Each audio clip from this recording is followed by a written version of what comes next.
Welcome to Indus Special. I'm Ejaz Haider. On Wednesday, Rahul Gandhi formally resigned as the Congress president, posting a 4-page letter on Twitter to announce his decision. He has also asked the party's working committee to choose his successor. The decision has drawn reactions from politicians across party lines, even as the BJP poo-pooed the reason for his resignation. BJP MP Zakia Wardak Singh Rathod said, "I respect the decision taken by Rahul Gandhi as party president, but the logic he's giving for his resignation is wrong and factually incorrect.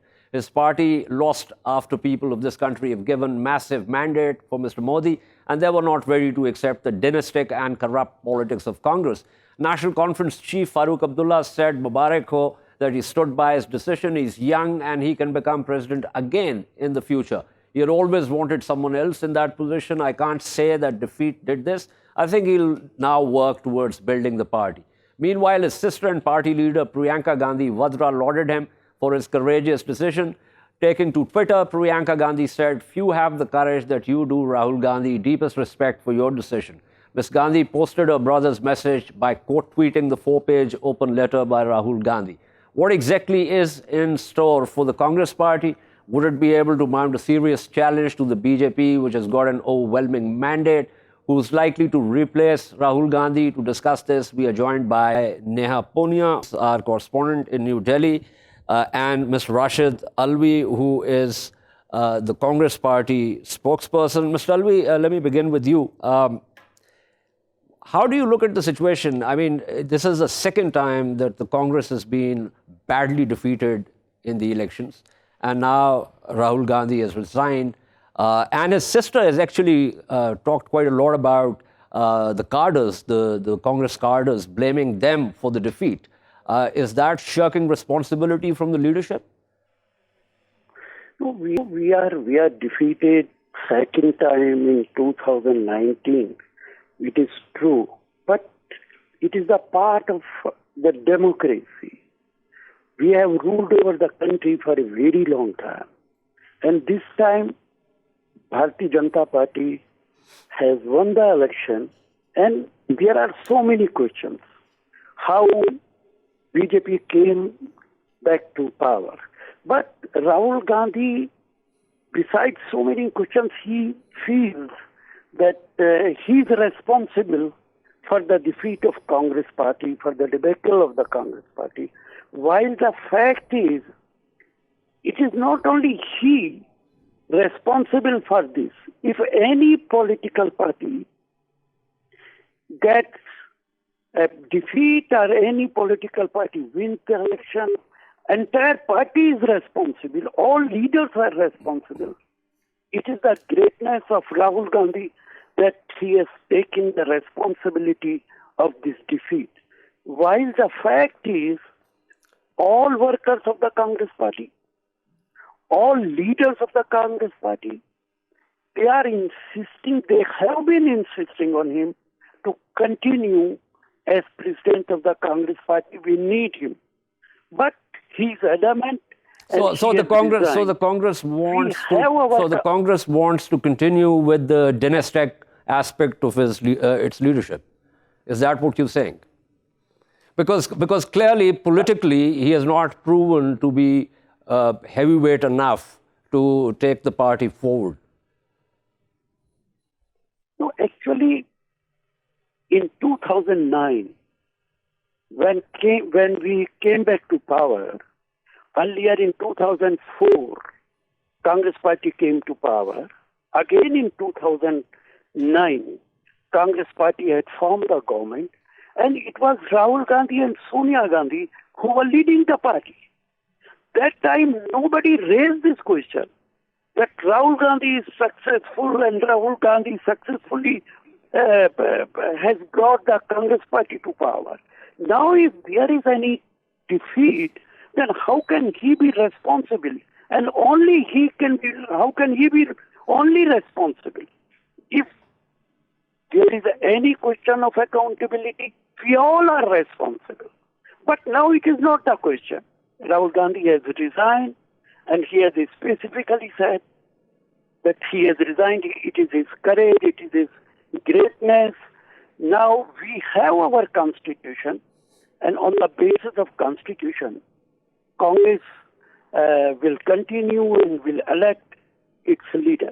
Okay, Mr. Alvi, stay with me. Let me pull in Neha Poonia here. Neha was going through an article by A.G. Noorani titled The Future of Congress. Pretty scathing stuff he wrote, and among other lines, let me just quote, "In its hour of dismal defeat, the Congress has no alternative leadership and a demoralized, much abused cadre. This is a direct result of the appointment of Delhi-made chief ministers since 1972. In fact, Ms. Noorani is basically taking the entire thing back to Mrs. Gandhi's penchant for, central control of everything. How do you look at A, Rahul's resignation, and B, the future of the Congress? A lot of the criticism in that article that you just mentioned, Ejaz, is very, very correct and founded in ground realities. As we travel the length and breadth of India during the run-up to the election results announced in May, this is something we saw on the ground as well, that when on one side you have the BJP, which had a very strong presence on the ground, enthused party workers were going door to door to campaign for Prime Minister Modi's re-election. Congress workers were not so easily found. Anytime you'd see them come out on the streets was perhaps when Priyanka Gandhi was campaigning in parts of Uttar Pradesh, other parts of the country, or when Rahul Gandhi himself was coming to those areas to hold an election rally. So it is true that this election, one of the biggest reasons for the Congress's loss was believed to be how inadequately motivated its cadre on the ground was. And many party workers also told me that it's very difficult sometimes to get access to the Gandhi family. While a lot of the control in the Congress lies with the Nehru-Gandhi family, it's very difficult to get access to them. It's very difficult to try and get anything done on the ground. And there was this sense of being completely cut off from the organization. So Rahul Gandhi also refers to that, saying that I take complete responsibility for this loss, and which is why I'm resigning. But I do think that this is a very crucial juncture for the Congress party. The way I see it is that there's a fork in the road. One, they could either go back to what we saw when the Manmohan Singh government was in power, where they had a proxy prime minister of sorts, while control was still in the Gandhi family's hand. Ms. Sonia Gandhi running the entire operation and the government, many accused, from her own residence. That could happen this time as well. They could appoint someone else as the chief of the Congress party, but the question is, will that person really have any kind of control? Or two, they could actually go with a non-Nehru Gandhi face and rehaul, change the entire structure of the organization, but that looks like a very, very tough thing to do, considering how much resentment. Neha, hold that thought. I understand what you're saying, but is that not really precisely the problem which has brought the Congress to where it is now? And for them to have a proxy up there and to still retain control and exercise control is not going to change anything. And so, in fact, on this, if I were to quote again from Mr. Noorani's article, he says, it is too early to write off the Congress as a sinking ship. It can sail again. Its impressive structure of old has survived past crises, but it does seem to be in a state of decline and decay. And then he says that can be arrested provided some of its seniors put their shoulders to the wheel. Now, the seniors can put their shoulders to the wheel only if they have the power and the authority to do so. But if the power still goes back to the Nehru-Gandhi family, then the Congress will be back to square one in a different kind of way.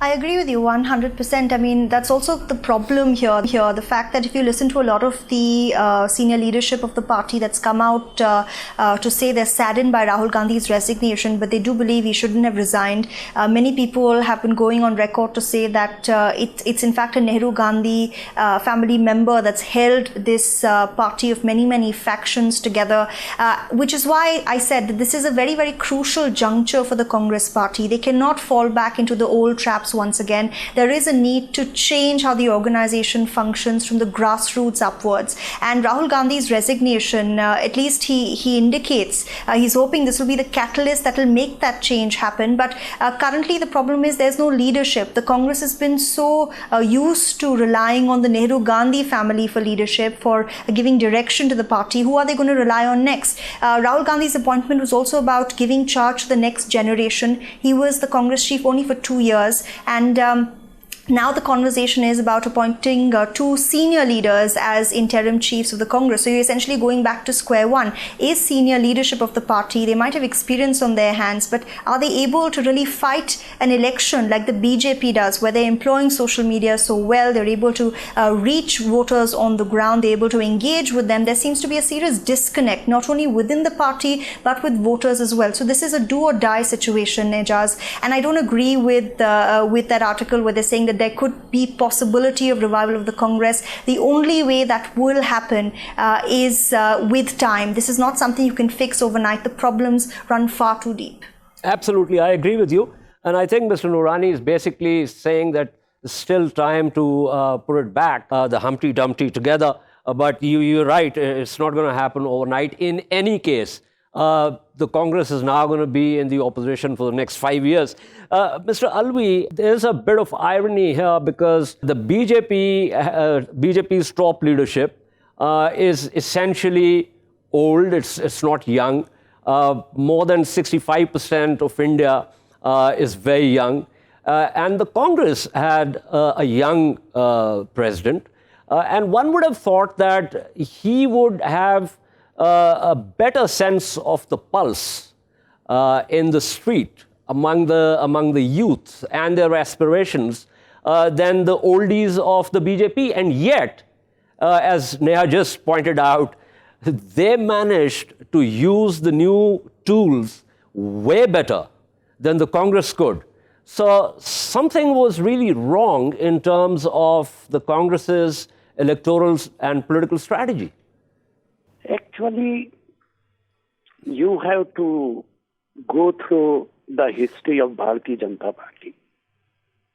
You know, they are using religion, they are playing with the sentiments of the people, religious sentiments. You know, now the question is not who is old and who is young. Definitely India is a young country. More than 60% countrymen, they are absolutely young.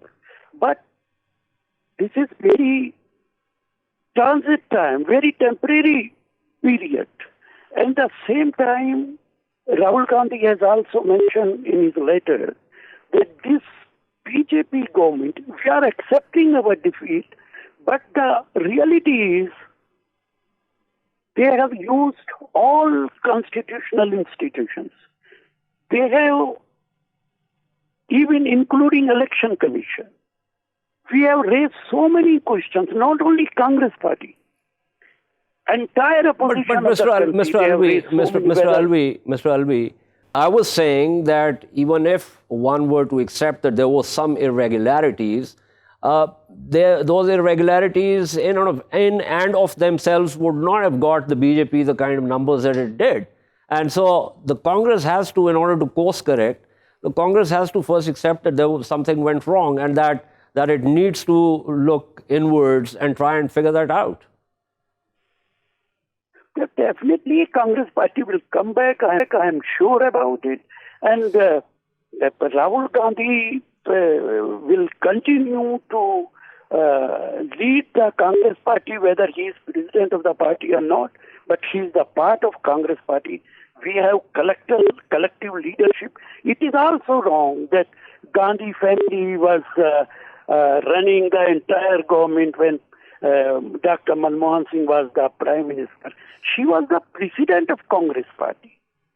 She had made commitment to the countrymen that in case our government comes, we will implement our party manifesto. Yes, and but you remember that his press secretary wrote the book and he titled it "The Accidental Prime Minister." She had refused it and had proposed the name of Dr. Manmohan Singh. Okay, So Mr. it Alvi, was stay with me. Stay with me. Let me get Neha in on this. Neha, as someone who obviously takes a very close look at Indian politics, if you were, in theory, if you were to advise the Congress party about the next course of action, and with Rahul having resigned, who would you name as a successor? Obviously, I'm assuming that you would want the successor to have full powers and not just be a proxy. But what must the Congress party do to revive its fortunes? Ejaz, you've put me in a very difficult position, but I'll try and answer this question with a little bit of perspective in terms of the elections the party just lost in 2019 and state elections it recently fought in three crucial states in the Indian heartland. As far as the Congress is concerned, I don't think this is the time for any kind of knee-jerk reactions. This is the time to perhaps reflect, see where the party goes wrong, party went wrong, try and build up leadership from the ground up onwards. Appoint leaders who have a lot more agency in different states in India. One of the biggest problems this elections has also thrown up for the Congress has been, and I don't know whether Mr. Alvi will agree with me or not, has been the fact that the BJP has effectively replaced many regional parties and the Congress as the main opposition party in many of these state governments. That's how complete their decimation on the ground has been. And the Congress can be in denial. They can speak about how Sonia Gandhi was not running a government by proxy, how Rahul Gandhi did his best to fight this election, but the results speak for themselves. Now, going back to the state elections I just mentioned, that's where you saw leadership from the ground making a difference. In the state of Rajasthan, you had someone like Sachin Pilot running the Congress's campaign. He's a young, dynamic face who was speaking to voters, speaking about things that matter to them, speaking to farmers about the agrarian crisis, speaking about jobs and how we'd create them. And that simply seemed to have worked for the Congress. Similarly, in the state of Madhya Pradesh, they picked issues that matter and there was communication with the voters on the ground. That's the kind of model we want to see across the Congress. There are many young leaders who've proved themselves. Sachin Pilot is one. You've got many senior leaders they can rely on for guiding this party through this rough patch. But my problem here is, like I said before, many in the Congress are riddled with their own factions. The party doesn't seem to be speaking in one voice on any other issue except for the fact that Nehru Gandhi should be leading the party. So unless they fix that, unless they fix this issue of relying on one family to give them guidance, I don't think any kind of change is possible, which is why I'm saying again and again, anyone can be in leadership, but what really matters is that on the ground the party has next to no presence at all.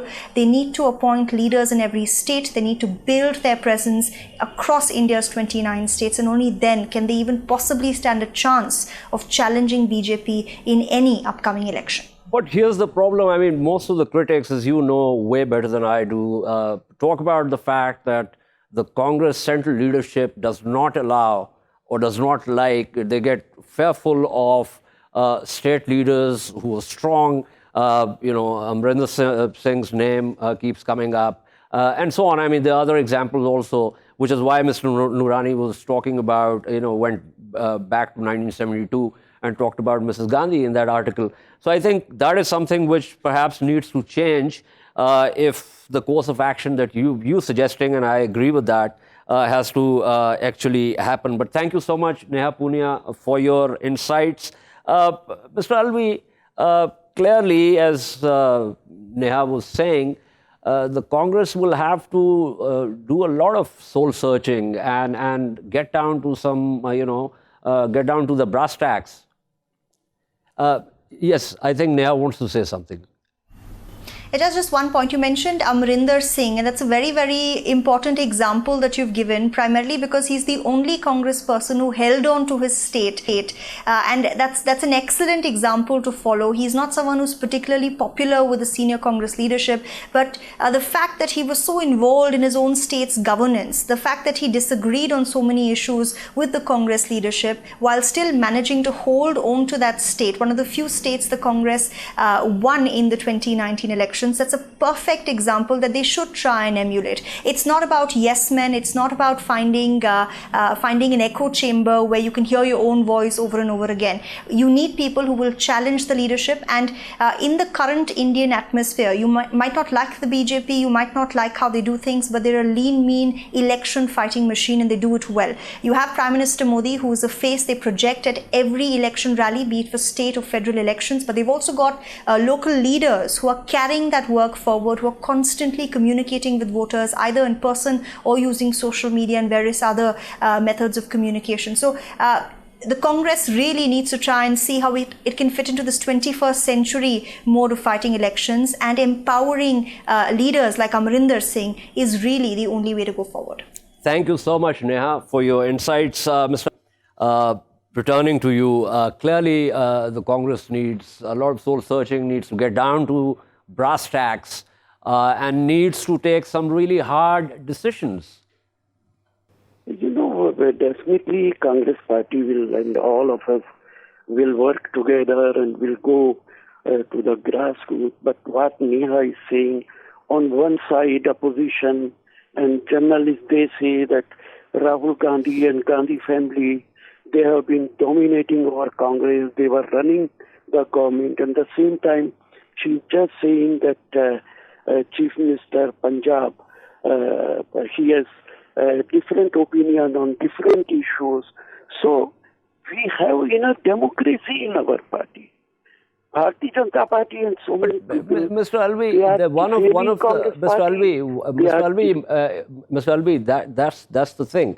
I mean, increasing numbers of analysts within India, and even those that would vote Congress, I think, and certainly not the BJP, have been dismayed by the centralization and non-democratic, and perhaps people even say arrogant culture of the Congress party. No, I don't agree with you at all. I don't agree.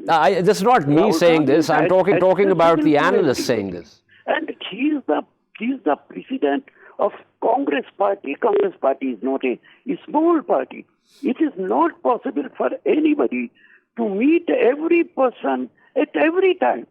It is absolutely, and you know, BJP, and I do not want to blame Indian media, but if you would have been watching Indian channels and Indian TV, you can understand that there is complete conspiracy to defame Congress party and Rahul Gandhi. Everybody is talking about Narendra Modi. Whatever is demonetization, they are praising it. GST, they are praising it. So are you, Mr. Alvi, are you saying that the BJP controls the Indian media?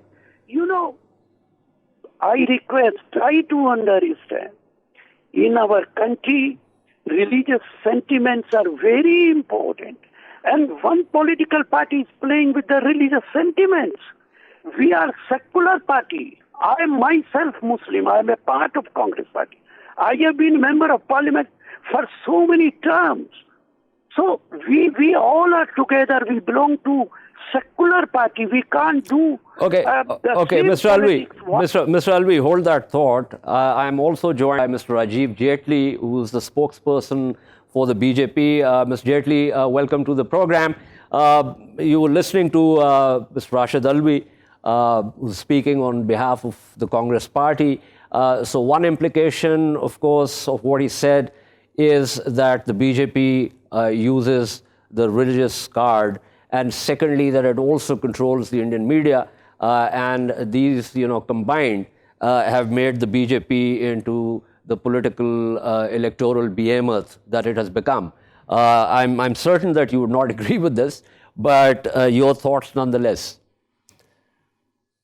Indian public had given them a reply what they wanted exactly.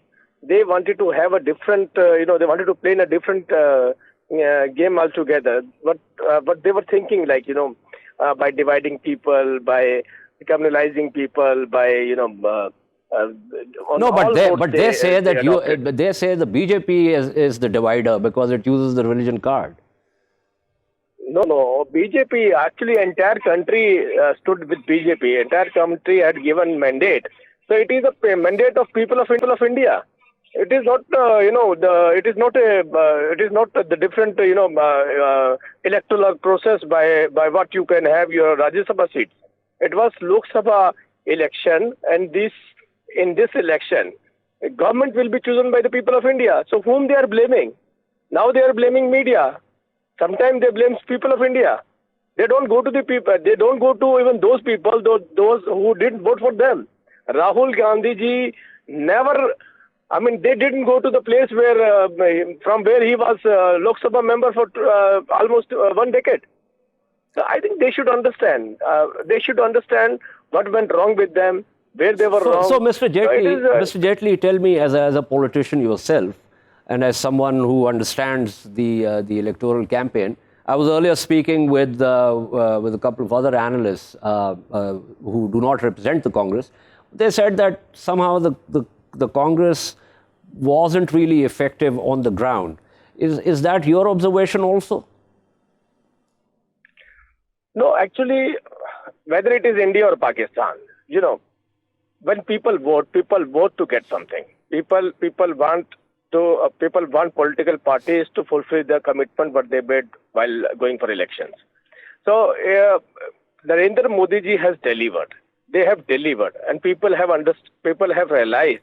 Poor people of India, those who were not having gas stoves, those who were not having electricity, those who were not having good water. So they have realized that he is the only Prime Minister, honest Prime Minister who can deliver. Mr. Jaitly, on the issue of delivering, there were the farmers' suicides, the agrarian crisis, there were the demonetization blues. It didn't really work out the way it was intended to. India had the highest unemployment rate for many years. Various Indian independent economists said that the economy was not doing well and the figures were fudged.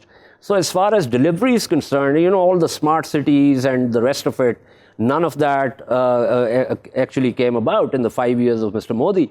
So delivery is something that didn't happen, and yet you did get a thumping majority this time also. So something else was at play. First of all, I want to make you understand about the unemployment rate. Mm-hmm. China has an unemployment rate, and entire Southeast Asia has an unemployment of almost 3%, whereas India has 3.5%. So mm-hmm. it is the campaign which Congress did in their election, movements. But it was not the fact. The farmers we were talking about, the farmers' distress and the farmers' suicide rate. Farmers of India, first time they have got the kind of MSP they were looking for. First time minimum support price. In fact, yesterday we have declared minimum support price of maximum pulses and other, crop, the different goods. So people of India, they include farmers also, they include labor also, they include middle class, everyone, women, children. So these people have realized that the kind of deliveries Prime Minister of India had given to them, they have realized that. And it is a mandate, it is a clear mandate given to the BJP. It has given a clear mandate given by the people Mr. of Jaitly. India. So, Mr. Jaitly, stay here and let me just go back to Mr. Alvi here. Mr. Alvi, is this, the unemployment rate and the rest of it, the agrarian crisis, demonetization, figure fudging, the rest of it, all of this was Congress rhetoric, or was this a reality? The reality is everybody knows the prices of petrol and diesel in last 5 years.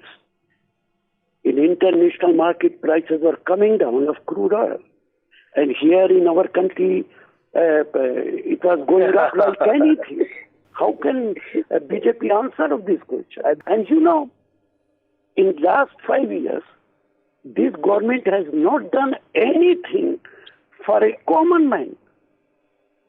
Farmers, they are committing suicide. Everybody is committing suicides. Everybody knows this fact. And employment is going up, rate is going up.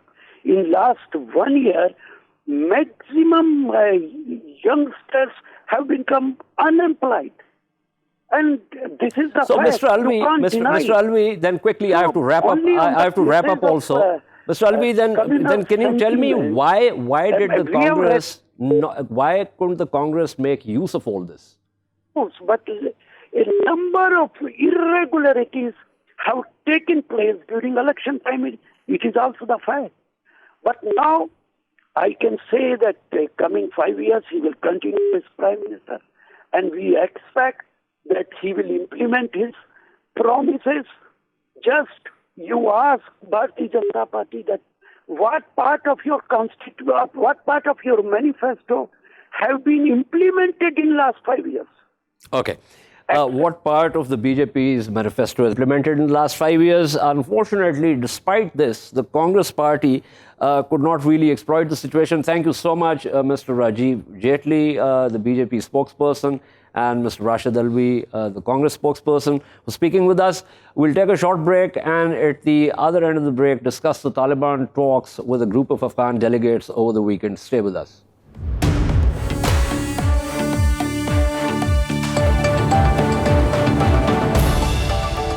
Welcome back to Indus Special. Taliban officials are due to meet a group of Afghan delegates in Doha this weekend as diplomatic efforts build to withdraw foreign forces from Afghanistan and end years of violence that continued this week with a devastating bomb attack in Kabul.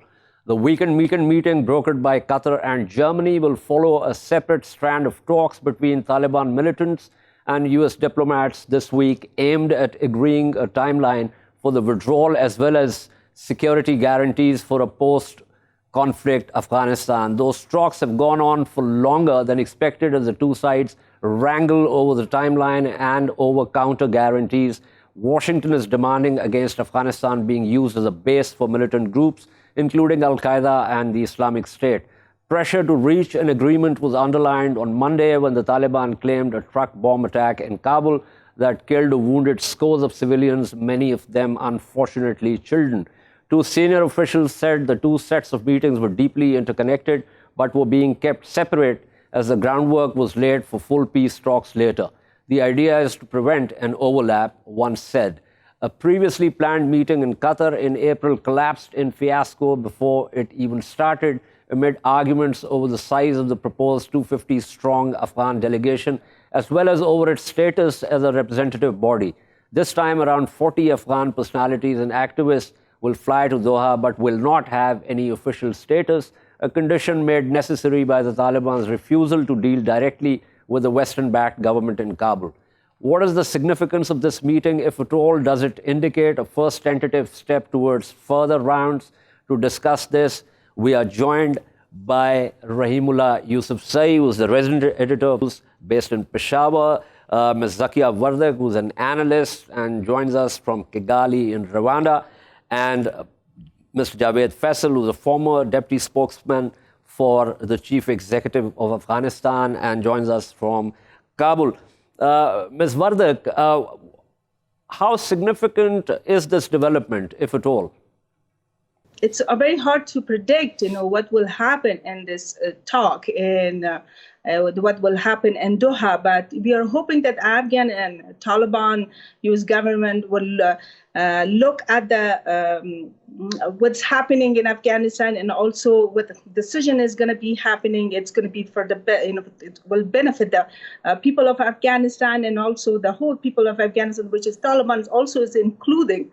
As an Afghan, so there is a hope that this something good is going to come up, and also Afghan Taliban should not think that they're only people that they need to be negotiated. So the Afghanistan people also have to negotiate with and understand what they want and and how they want, and also what kind of condition they want.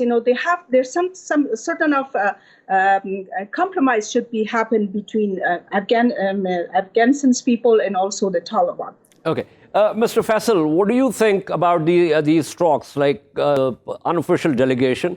Do you think this is a first tentative step towards an acceptance by the Taliban at the next stage to actually begin to open up, the talks with other stakeholders in Afghanistan, including with representatives of the Kabul government? I think it's important to improve it, but also given the war that we had in Afghanistan over the past decade and a half, neither side, neither the Taliban nor the Afghan government and its allies were able to concrete a full win through war, through battlefields. So I think it's important for both sides to seize this unique opportunity and make sure that we do reach to an agreement, especially for Taliban. Let's say they can come to agreement on full terms with the Americans. But the important part is the peace with Afghan people, the people that are currently the non-Taliban side in this situation in Afghanistan. So they have to make peace with those people. And in order to make peace with those people, there has to be agreements on intra-Afghan dialogue. There has to be agreements on a ceasefire. There has to be agreement on not attacking the urban areas. So if there is no ceasefire in place. So I think it's a rare opportunity, and Taliban and the Americans and the Afghan governments, they have to make sure to put their best efforts into work and seize this unparalleled opportunity presented for peace in Afghanistan. Okay. Rahimullah Yusufzai, the way I seem to look at this, correct me if I'm wrong, it seems to me that the Taliban are now going to meet with this unofficial delegation in Doha in about the same kind of way that they had these meetings in Moscow. But they are not really, at least at this stage, prepared to meet with representatives of the Kabul government. And even if they come round to doing that, it will perhaps be after they've had a few rounds of talks with unofficial unofficial Afghan delegations. Do you think my sense is correct? I think you are correct because, things are happening in installments, So who would have imagined that Taliban would one day meet the leaders of the Afghan opposition or people who were in power earlier? They were sworn enemies and they were fighting each other, but then they met twice in Moscow, and now they're meeting in Qatar as well. So I think, also there was no real chance that the Americans would agree and talk directly to what's happening. This is creating hope. I believe that eventually the Taliban would have to talk to people who are in Kabul, whoever they are, now or after the elections. But let me tell you, what I expect from this Qatar gathering, we cannot call it negotiations. I think this is sort of a conference where people will come and they will present their viewpoint as to how peace can be brought to Afghanistan. But I think three things may emerge. It will be like a joint statement. They will try to agree on a joint statement as they did in Moscow. One will be to re-emphasize the Islamic sector of Afghanistan. In the interim, let me go back to Ms. Javid Faisal. Ms. Faisal, what Rahimullah Yusufzai was saying, that this is going to be a conference. It won't have the format of any talks. So the delegates will be free to present their points of view, and I think the Taliban will also present their point of view. And perhaps there's going to be a joint statement at the end of it. Do you think that this format makes sense, that, your information also says that this is how it's going to be? Well, I think it's a positive step forward. We were used to hear Taliban saying, we do not meet this person, we do not meet that entity, we do not meet the structure. But then finally they are meeting the Afghan people and the Afghan government, representatives of the Afghan government. However, they are going to be not in their official capacity, but the fact that there will be a meeting, the ice will be broken. It's a step forward, and we are happy for that. And again, I'll have to emphasize on this: there is no other solution. Taliban, their supporters, their friends in our region, in the country behind them, they have to know that there is no glory through war. There is one glory which is good for everybody, which is the best interest of all sides involved in this fight. That's peace and that's negotiations. Taliban would have to come ultimately to join the Afghan people. It's their country, it's their home. They cannot be living in Quetta and Peshawar forever. So they have to come here. They have to live with us. And for that, this conference in Doha, co-hosted by Doha and by Germany, will be an icebreaker which will hopefully lead to more concrete and decisive discussions in the future where we could agree on most important areas. For now, I think it's good so they could hear like what do we see things and how do they see things and what are the areas they could agree upon, what are the areas they have to discuss for the future, which will be a good lead into our road forward. Okay. Thank you so much. That was Mr. Javid Faisal giving us his input. Ms. Wardak, I think we are all kind of agreed on the fact that this is a positive development and that this could be a tentative step towards further rounds with other Afghan stakeholders and then perhaps eventually to some kind of talks between the Taliban and the Kabul government. Do you think this kind of movement leads one to be a little more optimistic towards the outcome?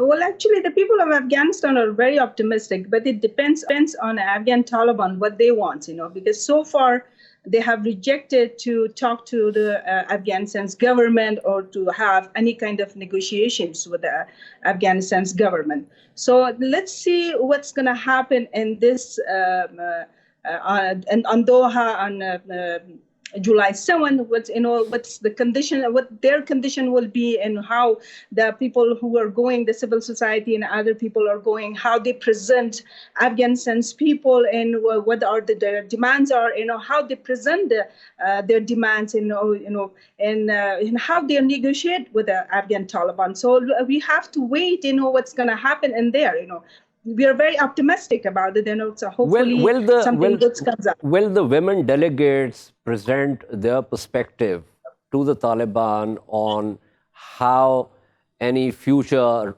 review of the constitution or laws must have space for women, unlike in the 90s when the Taliban just thought that, women did not exist? I think a lot has changed since then. I remember you also wrote an article talking about it.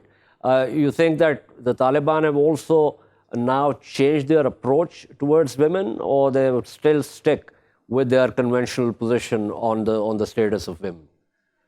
Let's say in that way, Taliban also have to give and take. Once they want to have something, they also have to give something.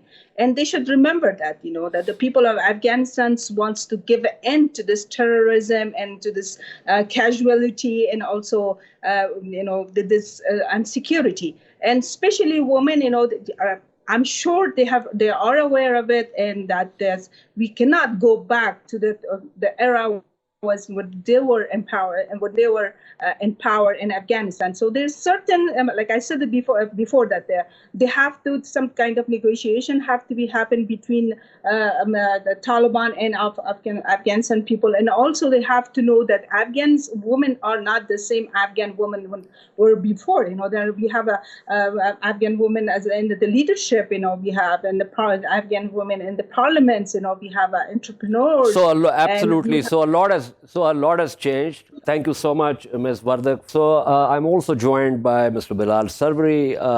Ms. Sarwari, thank you so much for being with us. As a journalist based in Kabul, you're obviously looking at all this. Give me a sense of what you think of the Taliban meeting with the informal Afghan delegation. Do you think this is a first tentative step towards further rounds, unofficial rounds of talks or conferences? I think we will really have to see who is on that list. There are some rumors and speculations that there will be almost 45 Afghans, 15 from the government side representing only themselves in their own personal capacities, 15 from the political parties and elites, and perhaps another 15 representing civil society and the media, and 15 will also be the Taliban. I think the crucial thing here is, from the point of view of the Afghan people, that there has to be a reduction in violence. There has to be a ceasefire. Mm-hmm. The people of Afghanistan in the cities and in the villages cannot take the violence that is there on a daily basis. Whether you're talking about violence from the Taliban side or from the Afghan government side, or the bombing by the American military here.